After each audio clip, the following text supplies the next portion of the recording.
Trauma and love, a second-hand emotion.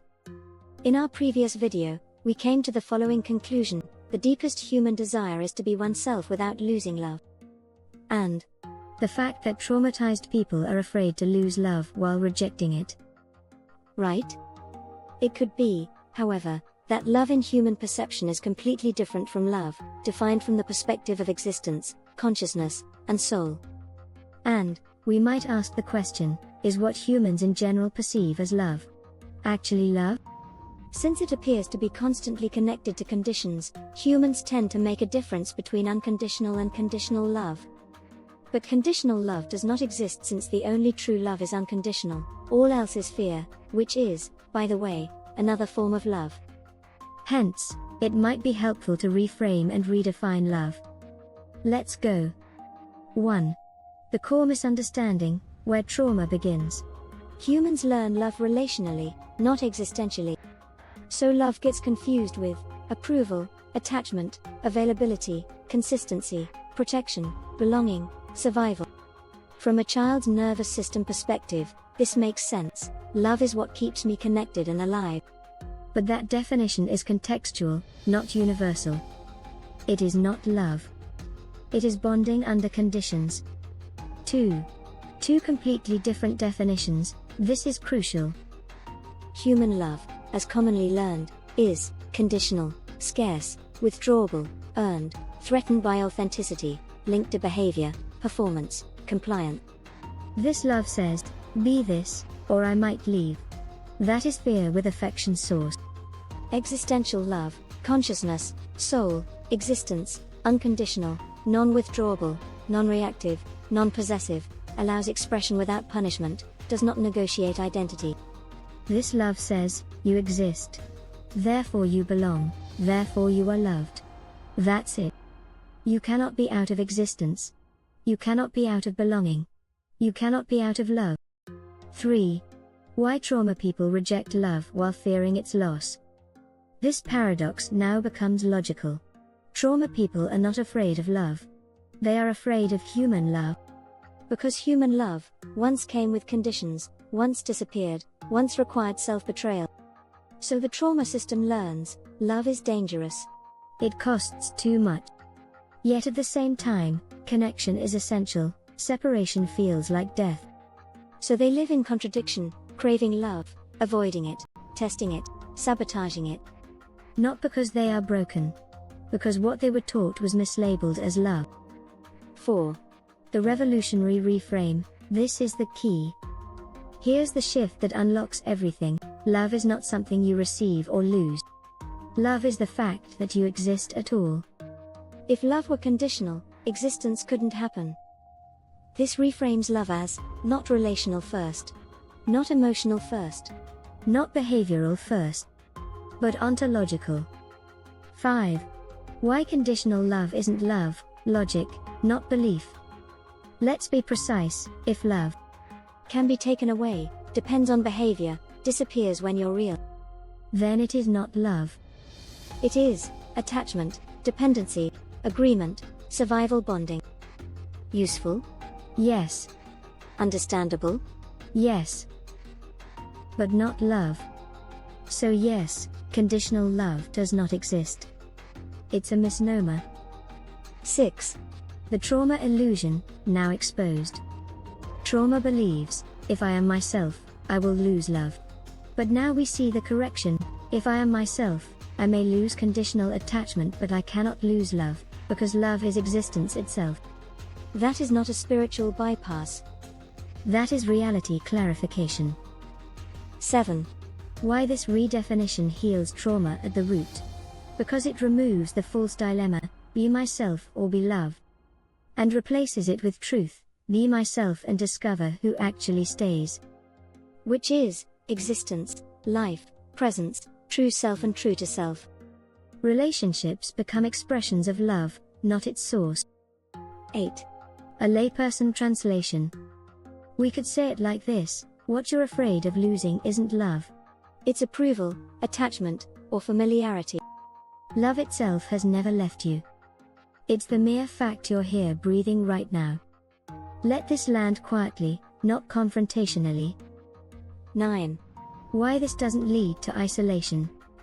Important safeguard. Redefining love this way does not mean you don't need people. Relationships don't matter.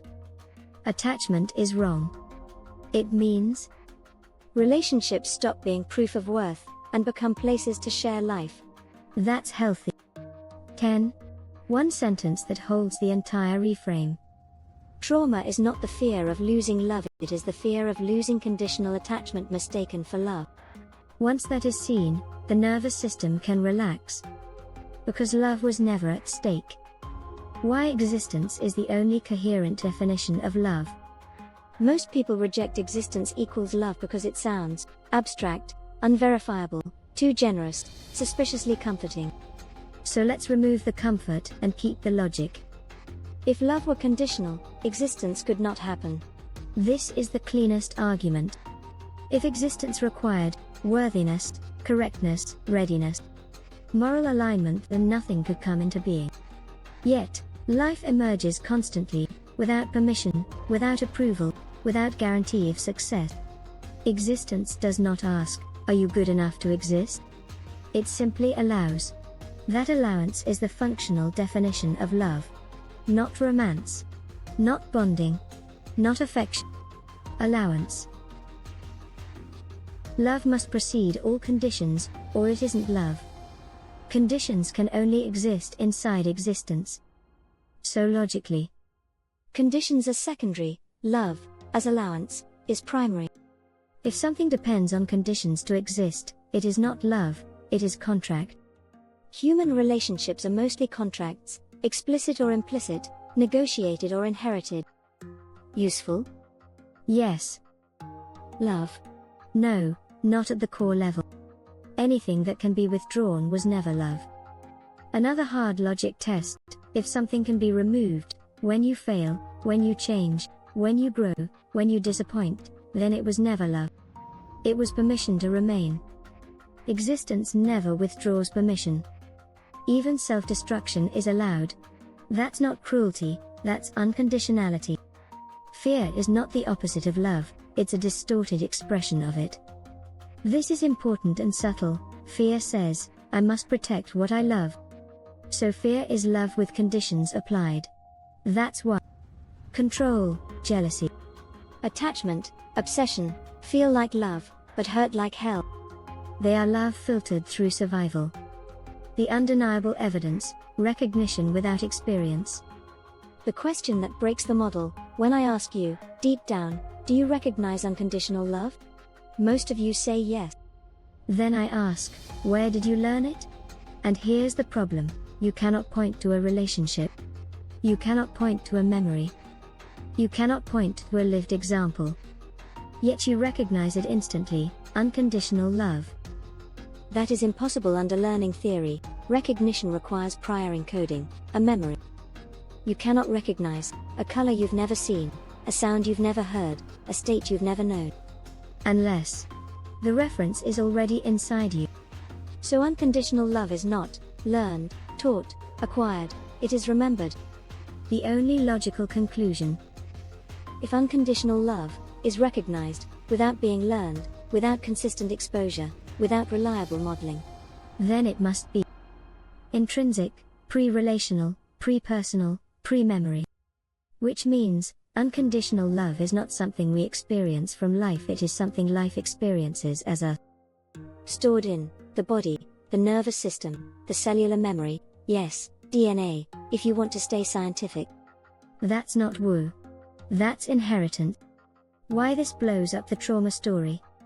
Trauma says, love was taken from me. But our question reveals, love was never given to you, it was always you. What was taken was safety, attachment, consistency, attunement. Painful. Yes. Devastating. Yes. But not love. Now, Tina Turner. Let's land it properly. What's love got to do with it? Everything, and almost nothing. What humans usually call love is attachment, chemistry, need, fear of loss, familiarity, survival bonding. So yes, it's a second-hand emotion. A derivative. Love itself doesn't cling, doesn't demand, doesn't negotiate, doesn't panic. It allows. Human love is often existence filtered through fear, which explains why trauma people crave love, fear love, reject love, sabotage love. Because they're confusing love, existence, with love, attachment contracts. One sentence that holds the entire answer. We don't recognize unconditional love because we experienced it, we recognize it because it is the condition under which we exist. That's not a belief. That's a deduction. And an unconditional one. With love,